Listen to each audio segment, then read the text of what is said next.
Hello, everyone, wherever you are in whatever time zone. Um, I'm Suzanne Kilkus, the resident teacher here at Open Door Zen in Madison, Wisconsin.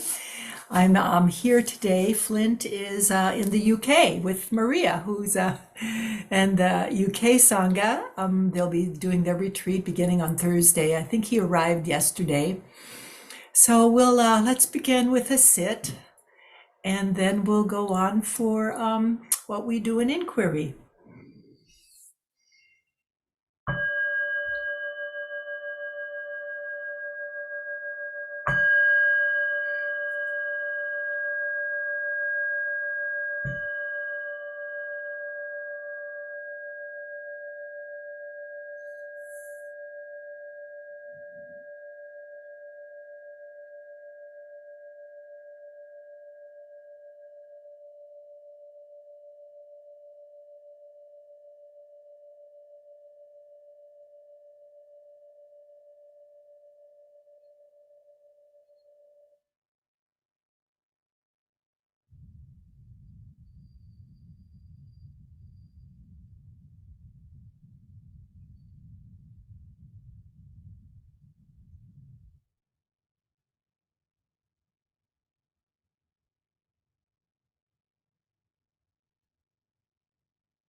In a moment or so, you'll be hearing the bell bringing our sitting to a close. As you do hear it, you open your eyes or look up and look at everyone on the screen through the lens of how rare and valuable everyone is here, including yourself.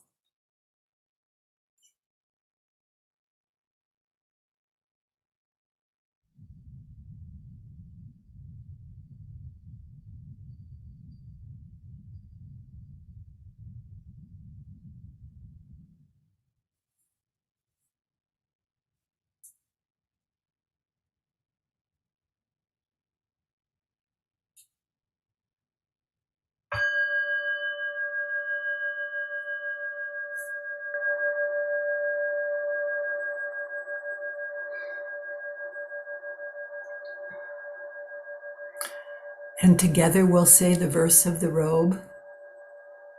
Vast is the robe of liberation, a formless field of benefaction. Wearing the universal teaching, I realize the one true nature, thus harmonizing all being. Vast is the robe of liberation, a formless field of benefaction. Wearing the universal teaching, I realize the one true nature, thus harmonizing all being. Vast is the robe of liberation, a formless field of benefaction.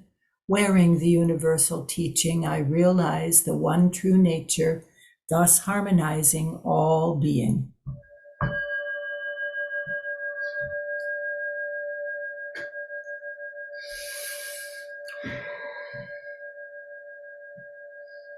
Hello again, everybody. For those of you who came on after we started, I'm Suzanne Kilkus, the resident teacher here at Open Door Zen Community in Madison, Wisconsin. I'm here today in this chair, in this seat. Flint has just arrived, I guess yesterday, in the UK, preparing for the UK retreat. He's been on the retreat tour season. He started with us a couple of weeks ago. Spent this last weekend in Minneapolis with the Awakening Together Sangha and is now on to the UK. So I wish him well. I think we all do. He does this, and we all wonder how does he do this? But he's such a fine teacher, and he's so deeply connected and dedicated to all of us. So today I asked you to, or suggested to you to look at each other in a particular way because or through a particular lens, because I want to offer some thoughts on responsibility today. Last week at our fall retreat, Flint opened it with the teaching he received from his teacher, Blanche, when he asked her about the precepts and he was ready to take the precepts. She gave him a teaching by Kobun Chino Roshi, and I think many of you may be familiar with it. I was, as we've used it here as part of our intro to our precepts classes. Hearing it this time, though, I focused on what Chino Roshi said about responsibility. It has stayed in my heart these last many days, so I want to focus with that today. Chino Roshi said, "The more you sense the rareness and value of your own life, the more you realize that how you use it, how you manifest it, is all your responsibility. We face such a big task, so naturally a person sits down for a while. It's not an intended action, it's a natural one." I really like that last idea, that it's such a big task to face ourselves and to take on the responsibility of our life, that we just need to sit down for a while, which I think is a great way to describe practice.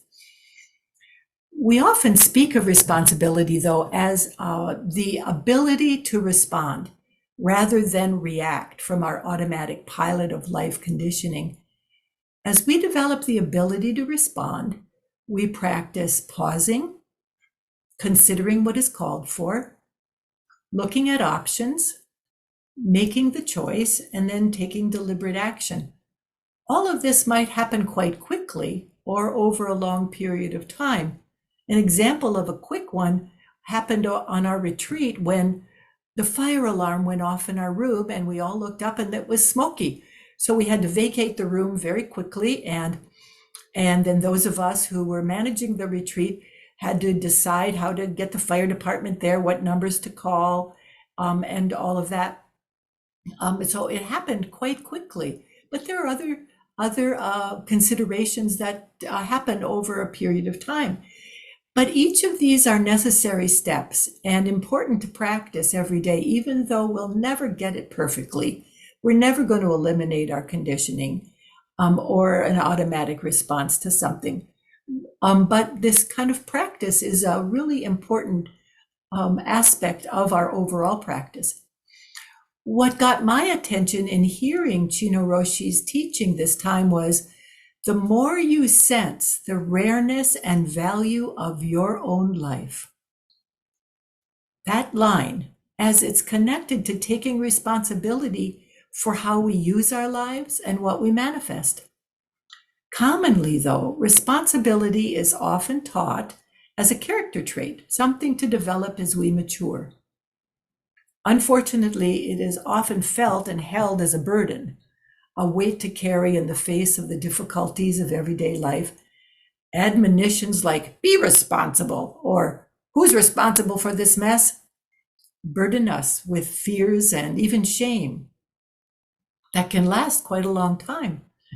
I look around at the world and hear and see, I'm sure all of you do too, we see so much blaming, so much lack of responsibility for what is happening. I've often wondered what keeps people in reaction rather than choosing a response, in any particular circumstance.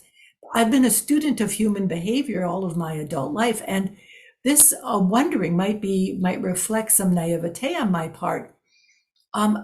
However, seeing the suffering and the pain caused by reactions is so heartbreaking and discouraging, isn't it? But facing the difficulties of life seems insurmountable at times. So we engage in distractions of all sorts to help us avoid what we fear will be too painful to face. During our retreat, it was the weekend of the attack on Israel by Hamas. And we were there facing life as it arose, actually. And it still was so difficult to face and to consider all of our Israeli friends and what they were going through. We have several people here who have families still in Israel, and what the Palestinian civilians were going through. And we all needed to be together to face it, I think is what I'm wanting to say. We can take our avoidance to the ridiculous. And what came to me when I wrote that down, I recently finished a novel. One of the characters in the novel was a person who really had a hard time taking responsibility for what was happening in his life, to the extent that he was driving at one point and rather fast, and he came over a hill and he hit the car in front of him who was going slower.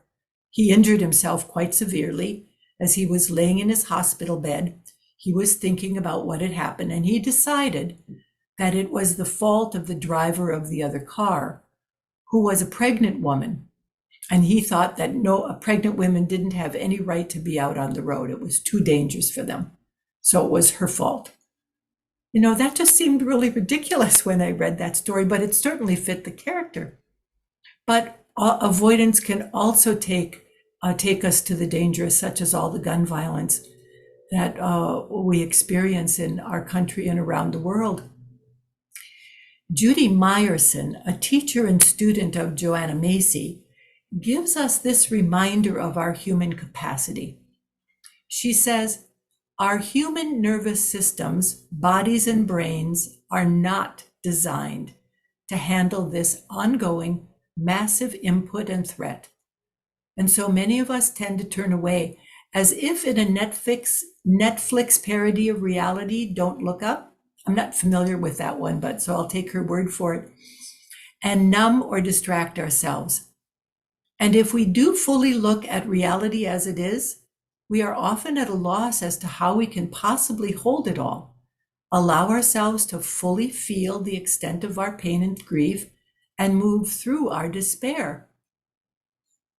Joanna Macy, the well-known teacher, Buddhist teacher, offers us this in the face of what Judy says here. Being fully present to fear, to gratitude, to all that is the practice of mutual belonging. I'm going to start that again. Being fully present to fear, to gratitude, to all that is, this is the practice of mutual belonging. As living members of the living body of earth, we are grounded in that kind of belonging. We will find ways to remember, celebrate, and affirm this deep knowing. We belong to each other. We belong to earth. Even faced with cataclysmic changes, nothing can ever separate us from her. We are already home. The practice of mutual belonging is the medicine for the sickness of the small self and can accompany us through the bardo, through the hard times ahead.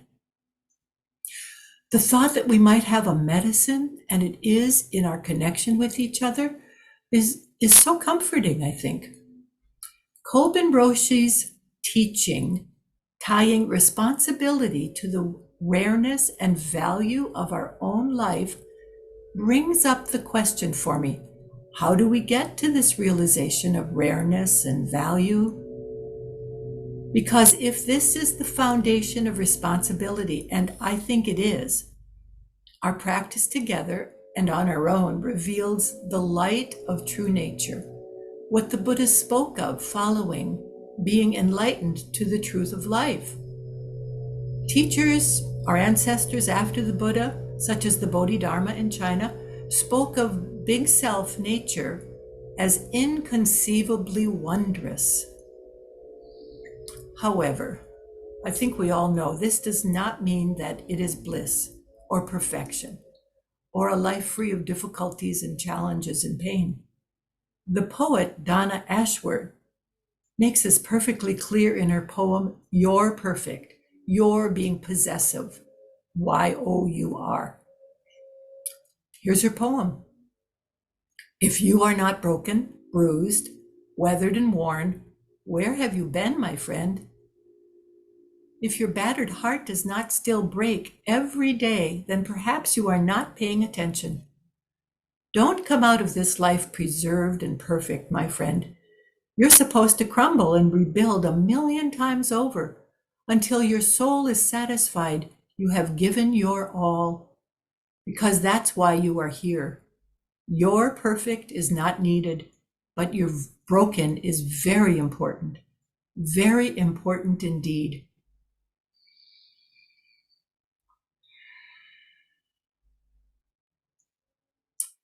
This broken she speaks of may be more like the crack of disappointment, which I experienced Sunday evening when I was in Minneapolis for a family event, and I had made arrangements to meet Ryan and Emily of the Awakening Together Sangha there after their retreat with Flint.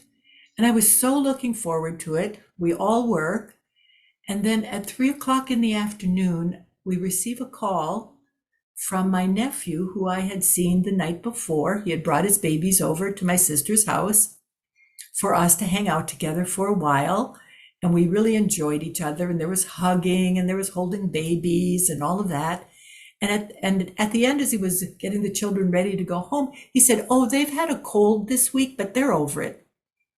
And he said, so, don't have to worry about them. So he left. And then the next day at 3:00, he called up and he said, I'm so sorry to say this, but I've come down with COVID and I'm not feeling well at all. So I knew I needed to contact Flint and Ryan and Emily and tell them that it's probably not a good idea for me to come over. And as we talked, we all agreed that that was the right thing to do. And we had a nice conversation. And we hung up, and I could feel my heart squeeze with disappointment. And I took myself for a walk to be able to just walk through the disappointment. Wasn't earth shattering, but when you look forward to something and you know it can't happen, it is the responsible thing to do. And being responsible doesn't always bring happiness, of course. But what I did think in my process of considering it was, if I did come down with COVID and I had gone to see them, 3 days later, I would feel awful about having exposed all three of them to that possibility, especially with Flint flying to the UK and knowing he was spending all that time there with all of you. So, of course, it also involves facing extensive loss and grief, deep troubles, and what feel like insurmountable experiences, war and violence and famine, and we're all aware of them. If we choose a life of practice with and for each other, we realize the rareness and value of our lives. At least that is the possibility. And we are held in the most difficult and painful of times and able to practice the tenets of the Peacemaker's Order, I think, are a good example. Don't know mind, bearing witness, and compassionate action, all within a container of love. We won't always know what to do. That's the don't know mind. But we can always face the truth of what is. That's the bearing witness. And we can choose to act compassionately towards self and others. That's the action. Responsibility, then, I think, is a function of expressing our light, the light of true nature, of basic goodness in the world, which, as Donna Ashbrook said in her poem, is very important indeed. So I'm wondering what thoughts you have about this, or what questions come up as you hear this. And so I'm going to turn it over to anybody who wants to come on screen and speak to everybody else.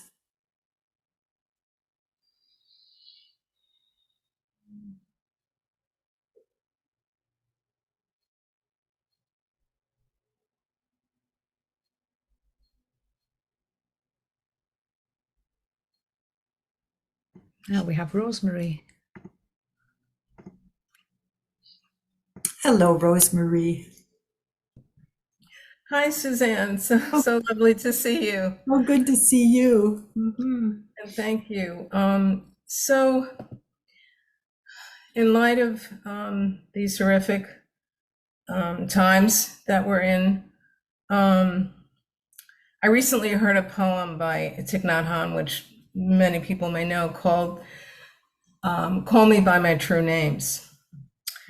And I find this really helpful because he is evening out our responses by including those who do hurt others. Mm-hmm. And he says, I am the one also. I am that one also, mm-hmm, who does harm.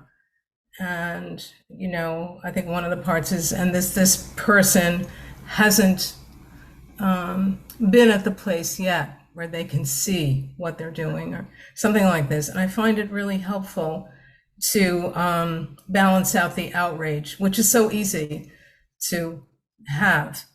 And it also reminds me in Diane Rossetto's book, Waking Up to What We Do, where she's helping the Tenzo on retreat, and she says to, I think it was Mel Weitzman, oh, should I go out and get the vegetables, get the vegetables from the garden? And he says, yes, as long as you know that you're murdering them. And, I think this is really important to keep in mind, our own aggression, which never completely leaves us. And it just, for me, helps to have a more balanced response. Mm-hmm. Mm-hmm. Thank you for bringing that up. When I was introduced to Thich Nhat Hanh's poem call me by my real name. I think one of the first lines, at least in the first few lines, is I am the rapist.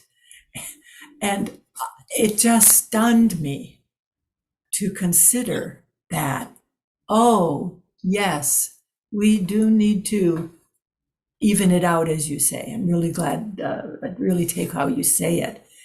We do need to even it out. It's not an us and a them. It's a us. Yeah.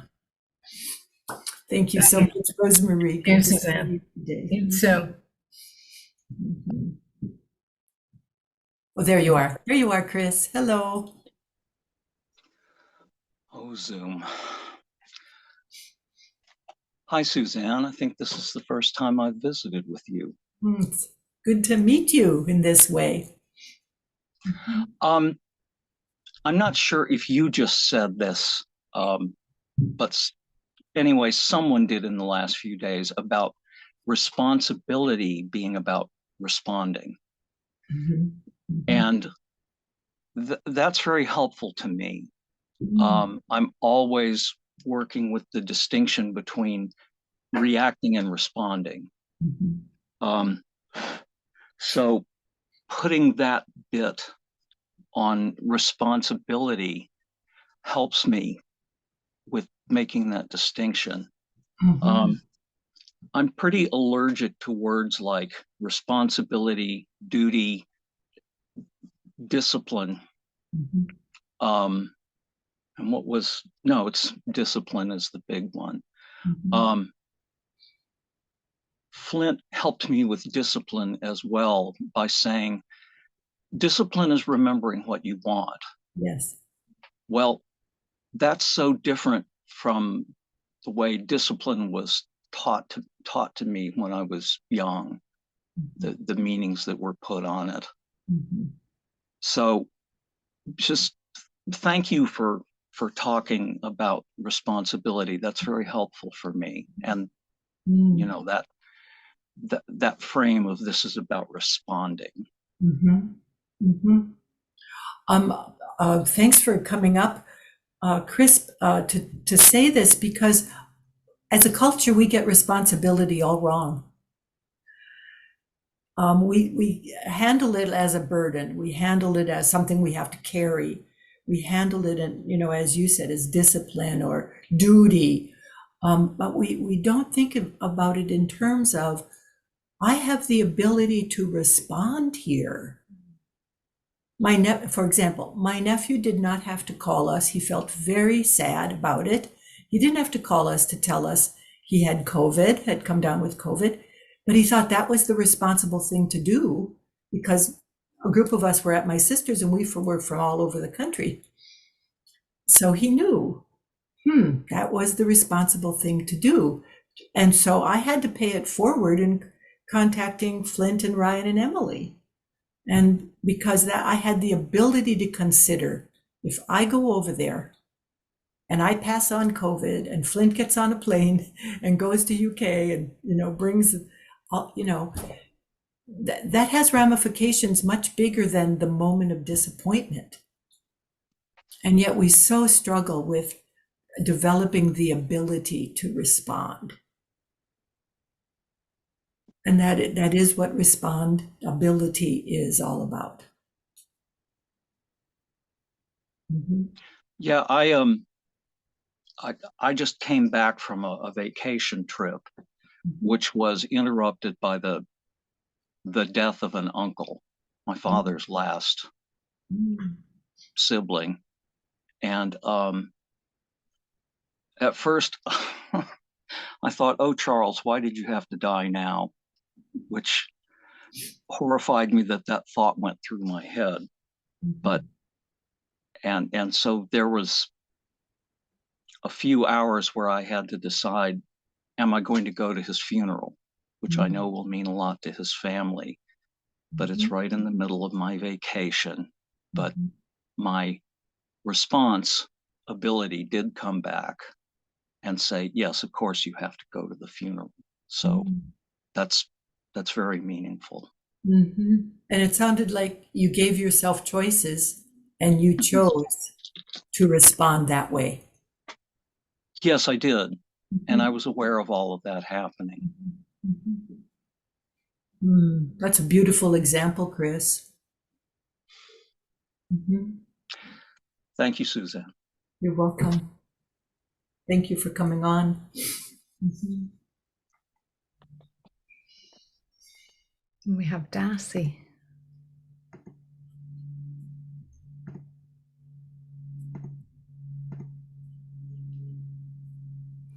Hello, Darcy.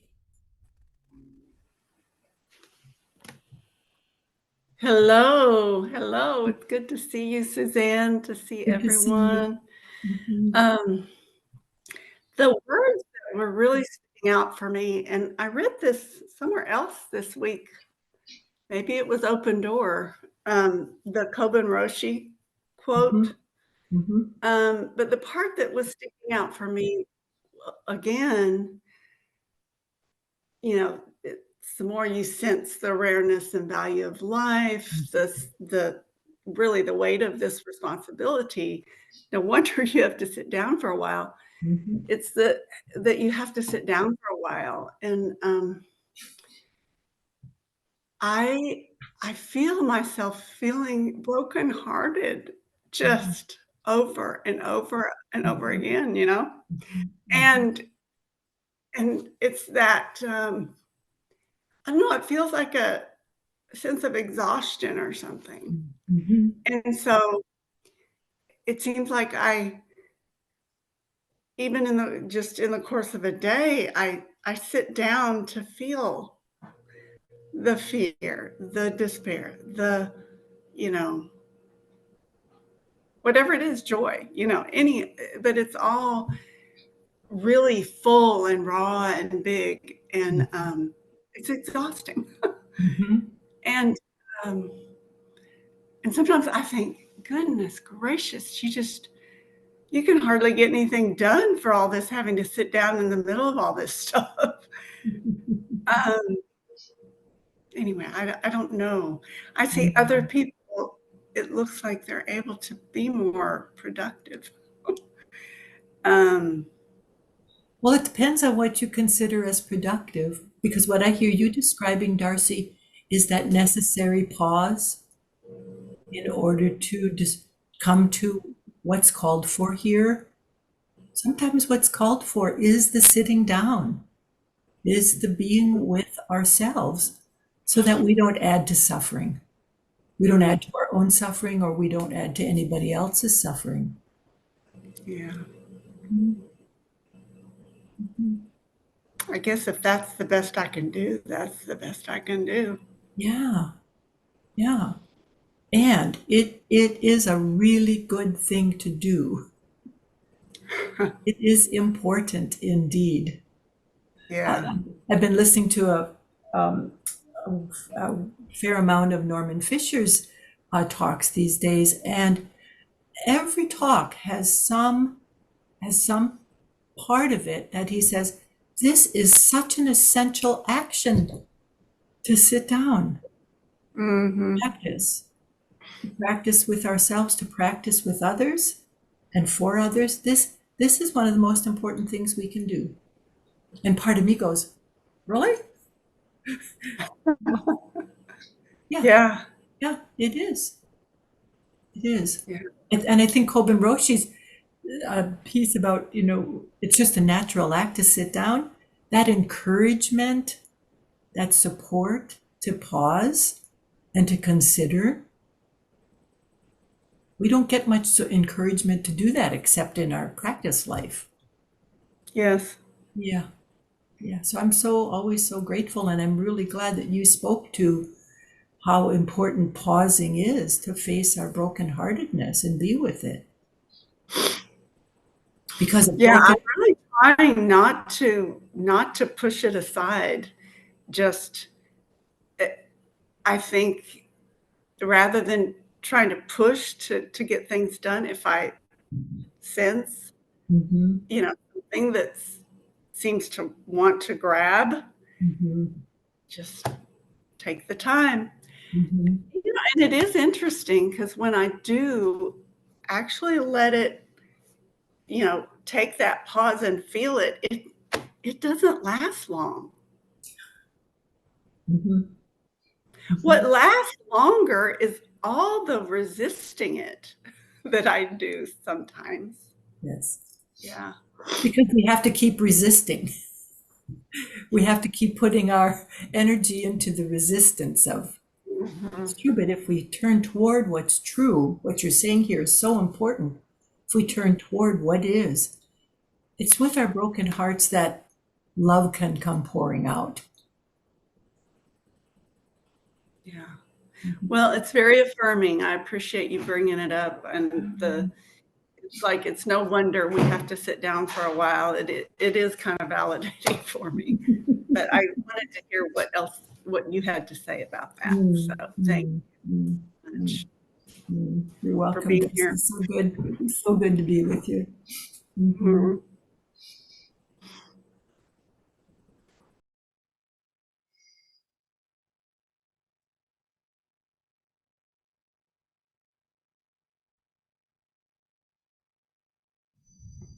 Bridget.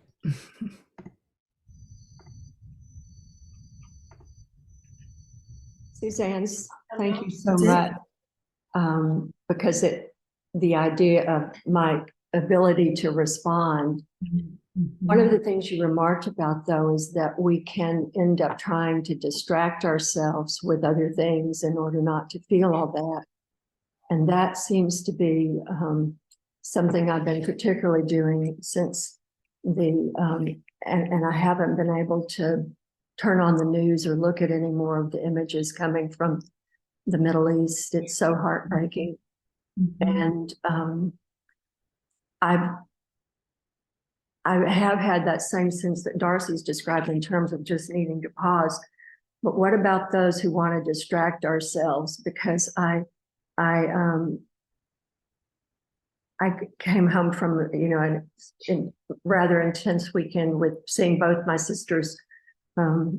We were all together, but one of them doesn't talk to the other. But we were at a common baby shower for my my niece, the daughter of one of my sisters. And so I literally have listened to a 5-hour audiobook. What do I do, or what should I do in order to try to refocus my ability to respond? Because it just is so difficult sometimes. So Well, I'm interested in your remarks. yeah, Bridget, I don't think distracting ourselves is a bad thing in and of itself. It's how we use it. Because, as in that piece that I read to you about from Judy Meyerson saying, we're not built for all of this, to take this all in all the time, constantly. We do have to step back. And so we might call it distraction, but it might be the way we take a pause to regroup our nervous system, to restore it. So we might read a book, we might go out and garden, we might, whatever. It's how we use it, and that we know that we'll come back. We'll come back sometime. Okay. Well, that's reassuring, because I was just, that helps. Thank you very much. Yeah, you're welcome. You're welcome.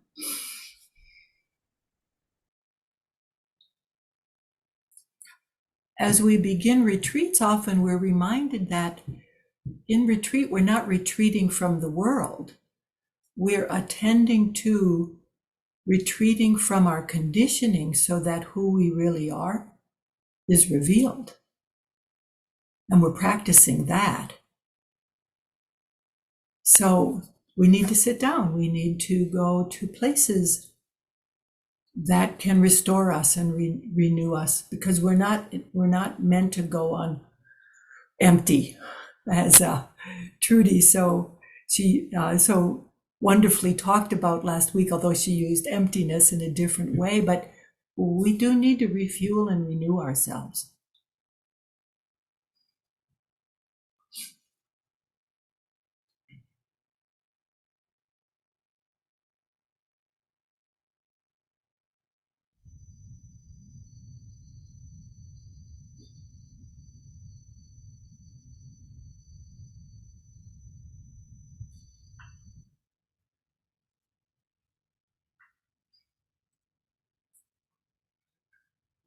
Now we have Cassie.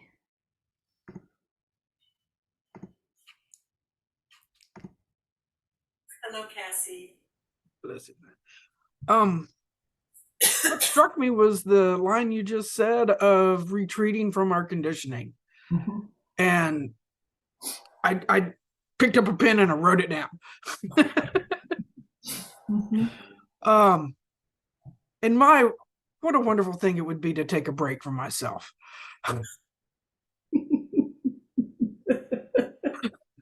And then the other thing that comes up for me is another statement that was being faithful to my sorrows, being faithful to Mhm. you know,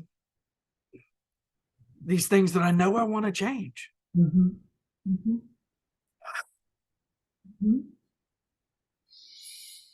Hmm. Hmm. And so Yeah, but Cassie, that pause for that moment there, what was that? Was that a faithfulness pause? it was like looking for the energy to move, to make that move, to, it's just like, okay, now I have awareness about this thing, but then if I don't do anything about that awareness, then I still feel stuck. Mm-hmm. Um, Mm-hmm. and so I find that I'm looking for that energy. I'm looking for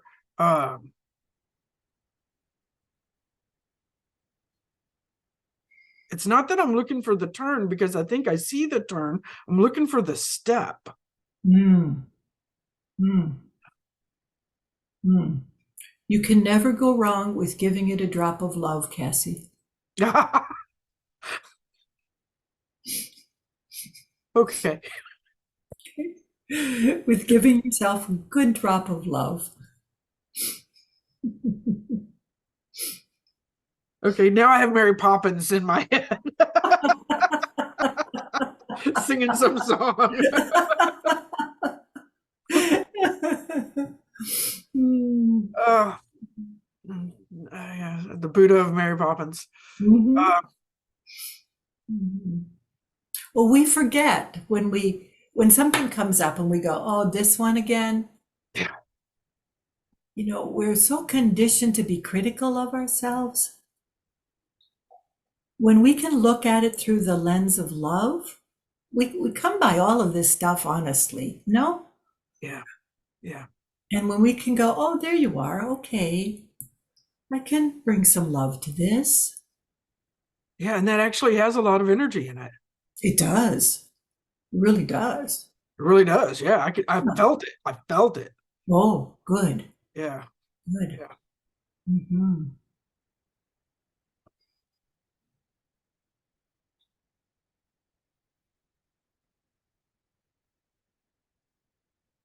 Okay. That might do. Thank you. You're welcome. Mm.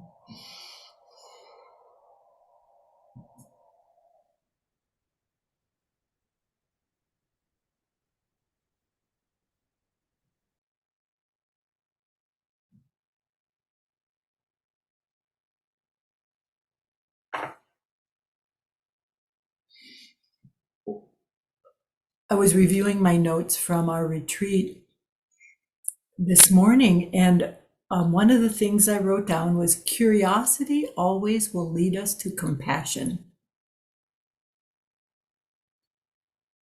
And curiosity is simply a wondering. It's, oh, what's this?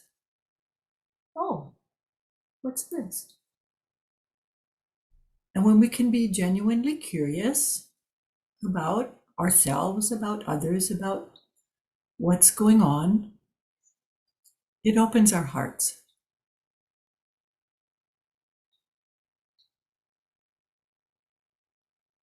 When I heard that curiosity leads to compassion, I paused because I thought, I don't want to just take that on as a good trope, pass it on kind of thing. So I observed it for a day and go, well, if I'm curious about something, anything that showed up, will I eventually feel a connection to it in a positive way, something compassionate? And I found out that that was true. So it reminded me of Roshi Aiken, Robert Aiken, who said, in Zen there is nothing to believe but everything to be discovered. And I went, oh, okay, I can discover this. I can take a teaching in and I can discover this. And I did. I discovered it.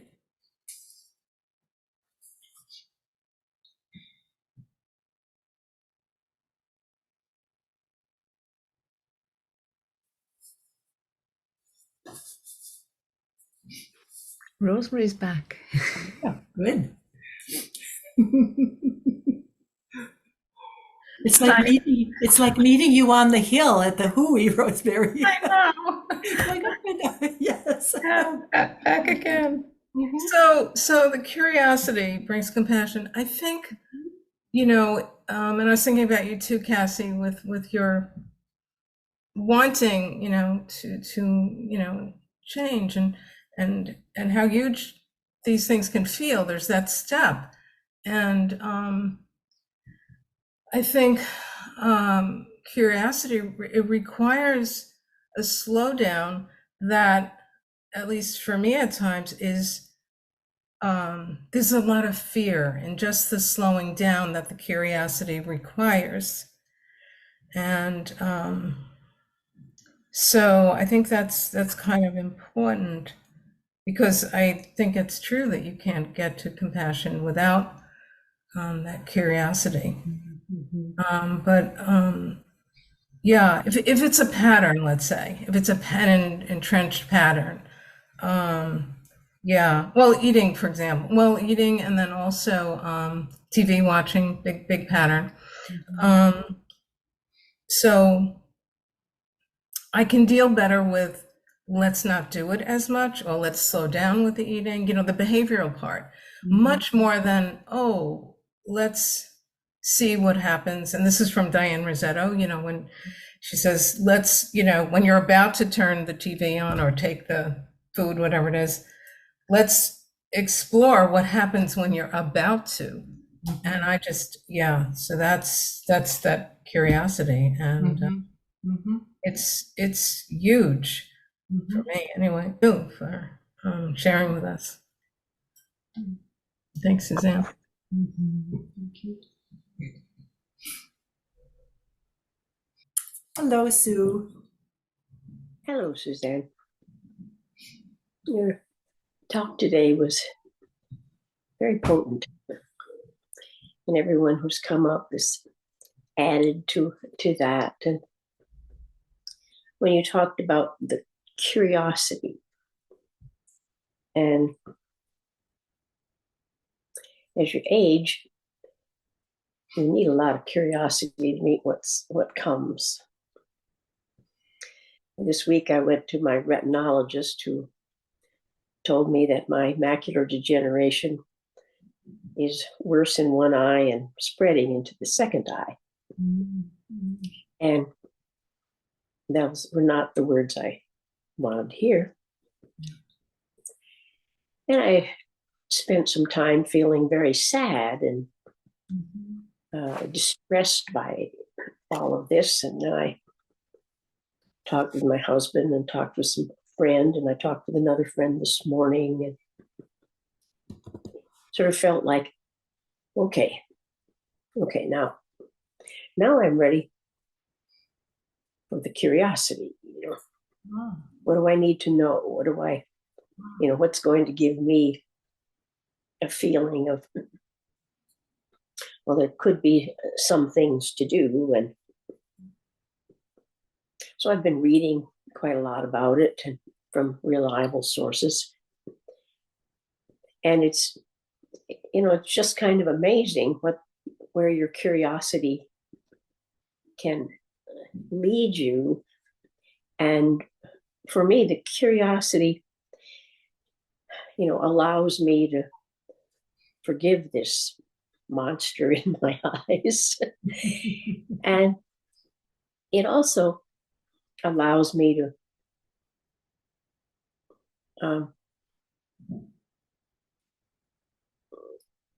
to be happier again. It allows my spirit to kind of come through, and I can be me. I'm not this thing, I'm me. Yes. And, I mean, I just hadn't truly realized before that the macula is the very center part of your eye, and that I'm not going to go blind. I'm just losing sight there. Well, maybe I can't drive but if you ever get this, there's an entertainment to it, which is to close one eye and like look at TV or look at people, and they become very warped and parts of them disappear. So you can entertain yourself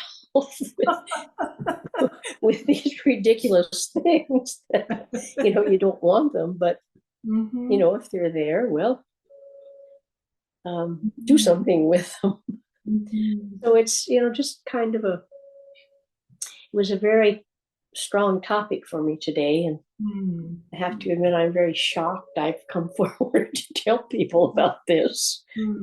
But beautiful teaching, Sue. Thank you so much. Yeah, and the curiosity is a huge part of it. Yes, it is. It is. And what you're speaking about is how we apply it to something that comes up in our life. And something's always coming up. Oh, ain't that the truth? Yeah, yes. Indeed. So thank you very much, Suzanne. Thank you so much, Sue. Why don't you stay on, Sue? And we're going to, in light of this conversation, let's say the refuges. We all need to have a refuge to fly back to. I take refuge in Buddha. I take refuge in Dharma. I take refuge in Sangha. We take refuge in Buddha, immersing body and mind deeply in the way, awakening true mind. We take refuge in Dharma, entering deeply the merciful ocean of Buddha's way. We take refuge in Sangha, bringing harmony to everyone free from hindrance. Now all being has completely taken refuge in Buddha. Now all being has completely taken refuge in Dharma.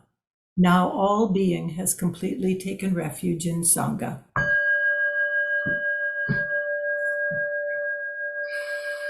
Thank you, everyone. Thank you for being here. I'll hand it back over to Maria now for the porch. Oh, thank you so much, Susanna, for such a rich talk and that brought so many of you forward. So thank you all so much for that. And if you'd like to offer dana to Susanna, please go to opendoorzencommunity.org/donate, and you'll find places to offer dana to Susanna there. But thank you all so much. And if you'd like to stay on for a further 30 minutes, please pop yourself into gallery view and I shall join you in just a moment. So thank you all so much, and bye-bye to anyone that's going.